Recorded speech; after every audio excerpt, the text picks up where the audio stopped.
Welcome back, everybody, to another week of our entrepreneurship and career series here at the National Public Library. And today we have with us Mr. Larry Francis from Indies Greens. Hello, Mr. Francis. Hello, good afternoon. How are you? It's wonderful having you here. It's good to Um, be here. Indies Greens is a natural homegrown aquaponics and agriculture setup right here in Antigua and Barbuda. Tell us about yourself and how did we get to the point of Indies Greens? Well, in a nutshell, I'm Larry Francis. I started out my career in telecommunications, actually. I used to work with Cable and Wireless, did that for over 20 years. During my time at Cable and Wireless, we went to training at the time. They did the training in the UK. So I went to UK several times on different courses and different certifications in telecommunications and in engineering. Um, Mm. and that was for 20 years. I did that. So Wow. basically, I left Cable Wires in like 2008. But I've always had this desire for entrepreneurship. Hmm. Back in my telecommunication days, in the early days, along with some friends of mine, we used to do the satellite dishes when the satellite dishes were Mm. huge. I remember those huge satellite dishes You know, these big things in in your your yard. backyard. Mm. Do you remember those? Mm. Yes. Yeah. So besides that, I've been into I'm into computers, networking, computer programming, database programming. Mm. Heavy on the Oh dear, we seem to be breaking up. Could you repeat that, Mr. Francis? so I do a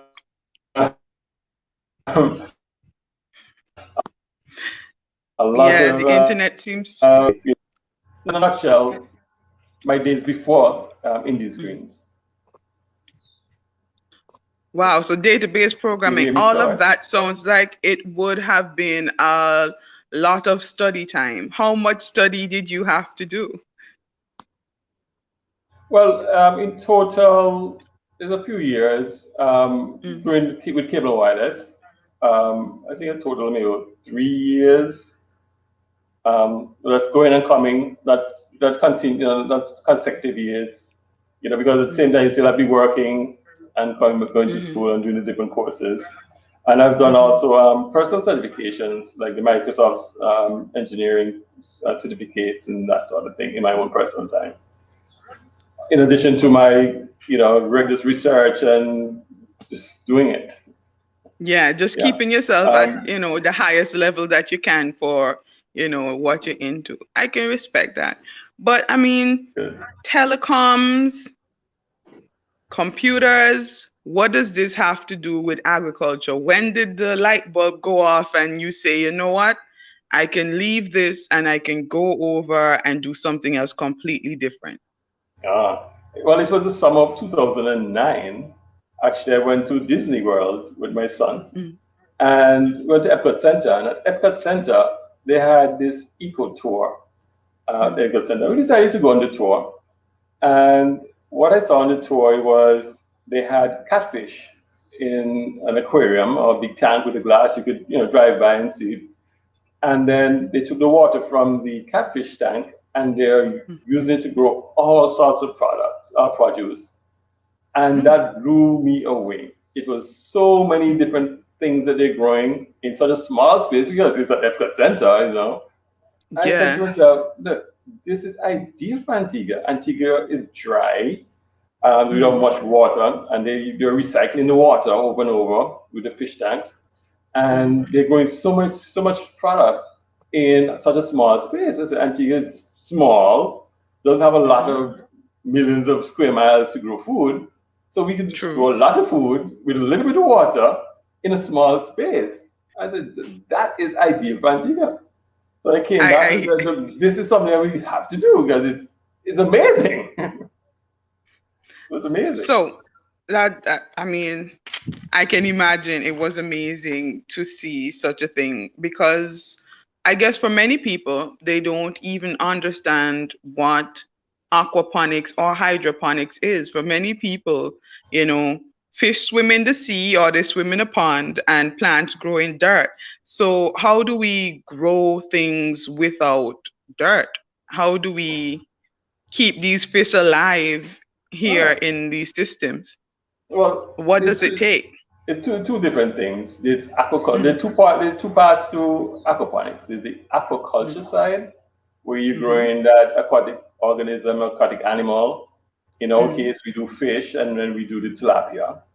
And there's a mhm, hydroponic part where you do plants without soil. That is a centuries old technology, the mhm, hydroponics, because I know mhm. everybody has seen that you can, when you're younger, your mom used to take a cutting from a plant and you put it in a vase on the table, and then in a few weeks it And grew start to roots grow. and it's Yeah. right. It's the same principle. But so now when you put those two things together, the aquaculture with the hydroponic that's growing the plants without soil, it's a Mhm, natural marriage between the two of them because the fish or the aquaculture mhm, side is producing uh, a byproduct, a waste product mhm, that plants use. mhm. So by the plants removing that waste product, it helps the fish to live. So it's a relationship that I It's a produce something that you symbiotic want, relationship. yeah, and you take something that I don't want that will help me Mhm. live, and I produce something as a waste product that makes you live. So that is the principle of Cool. the aquaponics, where you have the fish producing the nutrients for the plants, and in Mhm. excess that will be damaging to the fish. And then the plants remove that and grow, and the fish loves that because it reduces that environment, that toxic environment for them. Mm. True, true. But how would you, well, before I ask that question, Mm. how did you get this set up? Which came first? Well, it has to be the aquaponics. It had to be the fish first. How easy was that to set up? Or how Well, difficult was that to set up? Well, for me, I've Mhm, always had a love for fish. As a child, I always had aquariums. I've had fish mhm, ponds. So when I saw the display in Epcot Center, it wasn't entirely new to me because I've always been into fish. I guess that's why I went to see mhm, it in the first place because they had some fish in it. mhm, So the fish part of it has always been a part of my life. The hydroponic part is the part that we actually was new to me, the mhm, agriculture part. And that's where we went to the University of the Virgin Islands in St. Croix mhm, to do some training because at that time, in 2010, around that time, they had the biggest aquaculture, aquaponics section set up in the region. And they used to train a lot of people down there. So we got training from Dr. James Ricosi back mhm, in 2010 on aquaponics because that is, bringing that plant, the agriculture part along and married it mhm. with the aquaculture part of it. So that is how we started that part of it. Mhm. Was it difficult to set up here in Antigua? Because having spoken to quite a few entrepreneurs, I know that they said that initially finding the things that they need to start the business was a little bit difficult. But considering most of it would be a lot of pipes and things like that, which are things we use anyway, was it particularly difficult to actually get things set up on the ground physically? Um, Locally, yes, you can get the PVC pipes because, of course, you use PVC pipes in your homes and businesses. But the actual life support systems for the fish that had to Mhm, be imported was not available mhm, here at the time. It was very new. The whole technology was very new. Hydroponic was very new. mhm, We had a struggle at the start. Um, we spoke with the different departments of government in terms of agriculture, mhm. and it was so new. They're saying at the time, well, it's not really agriculture. Um, Seriously, they say we got this thing like it's not really farming, and the government has an excellent system